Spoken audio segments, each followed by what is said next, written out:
చెప్పబోతాను నేను చీటీలు వేస్తాను మేము ఇప్పుడు ఊరి పేరు వస్తే వాళ్ళ కారుకొని వెళ్ళా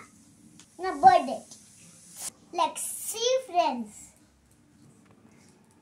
చెప్పరా మళ్ళీ ఇంకెవరి పేరు రాయాలా మహేషాయ సుచిత్రాయ మళ్ళీ నువ్వు నేను మళ్ళీ వెళ్ళి అంతేనా నైనా వద్దా నైనా గీకేసి కన్నా భరత్ అని పేరు లాస్ట్ అయ్యో చీటీలు అయిపోయినాయి ఇప్పుడు చూపించిపోతాను పిక్ ఎనీవన్ ఇవ్వు నేను ఓపెన్ చేసి కెమెరా చూపి నేము చెప్పు మహేష్ మహేష్ మామా చెప్పు మహేష్ మామా రెడీగా ఉండి కారుకొని చెక్కి